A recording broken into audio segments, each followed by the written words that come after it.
ನಾನು doctor P K Praveen Babu, Ayurveda ಮತ್ತು ನಾಭಿ ಚಿಕಿತ್ಸಾ ತಜ್ಞರು, ಉತ್ತಮ ಬಡಾವಣೆ, ಚಿತ್ರದುರ್ಗ ರೋಡ್, ದಾವಣಗೆರೆ. ನಮ್ಮ ಸಂಪೂರ್ಣ ವಿಳಾಸ ಇದೇ ವಿಡಿಯೋನ ಡಿಸ್ಕ್ರಿಪ್ಷನ್ ಬಾಕ್ಸಲ್ಲಿ ಲಭ್ಯ. ಅವಶ್ಯಕತೆ ಇದ್ದಲ್ಲಿ ಗಮನಿಸಿ.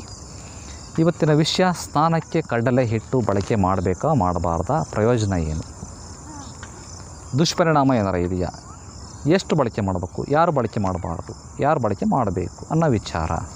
ವೀಕ್ಷಕರೇ, ಕಡಲೆ ಹಿಟ್ಟು ವೆರಿ ಗುಡ್ ಸ್ಕ್ರಬ್.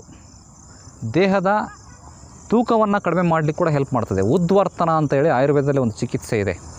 ಎಣ್ಣೆಯನ್ನು ಹಚ್ಚಿ ಮಸಾಜ್ ಮಾಡೋದು ಹೆಂಗೆ ಮಾಡ್ತೀವೋ ಅದೇ ರೀತಿ ಕೆಲವೊಂದು ಔಷಧೀಯ ಪೌಡ್ರ್ಗಳನ್ನು, ಚೂರ್ಣಗಳನ್ನು ಹಚ್ಚಿ ಮೈಗೆ ತಿಕ್ಕೋದ್ರಿಂದ ದೇಹದಲ್ಲಿರುವಂತಹ ಫ್ಯಾಟ್ ಕಡಿಮೆ ಆಗ್ತದೆ ವೀಕ್ಷಕರೇ. ದೇಹದಲ್ಲಿರುವಂತಹ ಜಿಡ್ಡು ಕಡಿಮೆ ಆಗ್ತದೆ ವೀಕ್ಷಕರೇ. ದೇಹದಲ್ಲಿರುವಂತಹ ದುರ್ಗಂಧತೆ ಕಡಿಮೆ ಆಗ್ತದೆ ವೀಕ್ಷಕರೇ. ದೇಹಕ್ಕೆ ಅತಿಯಾಗಿ ಸ್ವೇದ ಉತ್ಪತ್ತಿ ಆಗ್ತಾಯಿತ್ತು, ದುರ್ಗಂಧ ಬರ್ತಾಯಿತ್ತು, ಚರ್ಮ ರೋಗಗಳು ಜಾಸ್ತಿ ಆಗ್ತಾಯಿದ್ವು, ಅವು ಕಡಿಮೆ ಆಗ್ತದೆ ವೀಕ್ಷಕರೇ.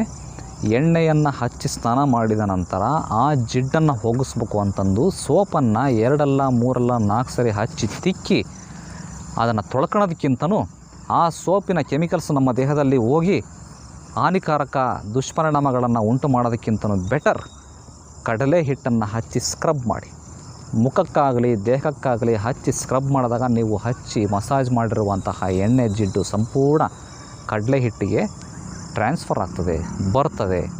ತದನಂತರ ನೀವು ಬಿಸಿ ನೀರಿನಲ್ಲಿ ಸ್ನಾನ ಮಾಡಿದ್ದೇ ಆದಲ್ಲಿ ಯಾವುದೇ ರೀತಿಯ ಸೋಪು ಶಾಂಪುಗಳ ಬಳಕೆ ಬೇಕಿಲ್ಲ.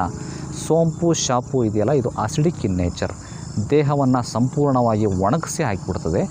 ಚರ್ಮ ರೋಗಗಳು ಉತ್ಪತ್ತಿ ಆಗೋಕ್ಕೆ ಇದು ಒಂದು ಕಾರಣ. ಹೌದು, ನ್ಯಾಚುರಲ್ ಆಗಿ ಲಭ್ಯ ಇರುವಂತಹ ಕಡಲೆ ಹಿಟ್ಟನ್ನು ಬಳಕೆ ಮಾಡಬಹುದು ಸ್ನಾನಕ್ಕಷ್ಟೇ ಅಲ್ಲ, ಪದೇ ಪದೇ ಮುಖ ತೊಳೆಯುವಂತಹ ಅಭ್ಯಾಸ ಇರೋಂಥವರು ಕೂಡ ಈ ಸ್ಕ್ರಬ್ ರೀತಿಯಲ್ಲಿ ಉಪಯೋಗ ಮಾಡೋದ್ರಿಂದ ಮುಖದ ಮೇಲೆ ಉತ್ಪತ್ತಿ ಆಗುವಂತಹ ಮೊಡವೆಗಳನ್ನು ಕಡಿಮೆ ಮಾಡಲಿಕ್ಕೆ ಅವಕಾಶ, ಬ್ಲ್ಯಾಕ್ ಹೆಡ್ಸನ್ನು ಕಡಿಮೆ ಮಾಡಲಿಕ್ಕೆ ಅವಕಾಶ, ವೈಟ್ ಹೆಡ್ಸನ್ನು ಕಡಿಮೆ ಮಾಡಲಿಕ್ಕೆ ಅವಕಾಶ. ಗೊತ್ತಾಯಿತು? ಯಾರು ಬಳಕೆ ಮಾಡಬಾರ್ದು, ಯಾರಿಗೆ ಕಡಲೆ ಹಿಟ್ಟು ಅಲರ್ಜಿ ಕೆಲವರಿಗೆ ಇರ್ತದೆ. ಕಡಲೆ ಹಿಟ್ಟನ್ನು ಮುಟ್ಟಿದರೆ ಮೈಯೆಲ್ಲ ದಪ್ಪ ದಪ್ಪ ಆಗ್ತದೆ, ಪಿತ್ತಗಾದರೆ ಆಗ್ತದೆ. ಕಡಲೆ ಹಿಟ್ಟು ಇದೆಯಲ್ಲ ಸ್ವಲ್ಪ ಸೆಲ್ದಿ, ಇದು ವಾತ ಅಂತ ಹೇಳ್ತೀವಿ.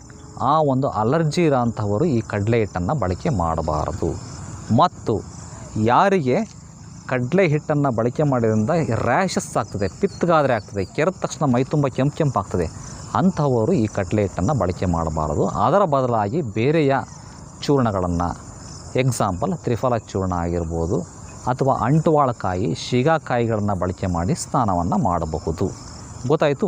ಕಡಲೆ ಹಿಟ್ಟನ್ನು ಸ್ನಾನಕ್ಕೆ, ಅದರಲ್ಲೂ ಕೂಡ ಅಭ್ಯಂಜ ಸ್ನಾನದ ನಂತರ ನೀವು ಎಣ್ಣೆಯನ್ನು ಸಂಪೂರ್ಣವಾಗಿ ವಾಶ್ ಮಾಡ್ಕೊಳ್ಳಲಿಕ್ಕೆ, ಉಪಯೋಗ ಮಾಡಲಿಕ್ಕೆ ಅವಕಾಶ ಇದೆ.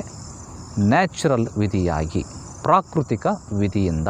ಗೊತ್ತಾಯಿತು? ಈ ವಿಷಯವನ್ನು ಎಲ್ಲರಿಗೂ ಕೂಡ ಶೇರ್ ಮಾಡಿ ಮುಂದಿನ ಸಂಚಿಕೆಯಲ್ಲಿ ಮತ್ತೆ ಭೇಟಿಯಾಗೋಣ. ಧನ್ಯವಾದಗಳು ವೀಕ್ಷಕರೇ.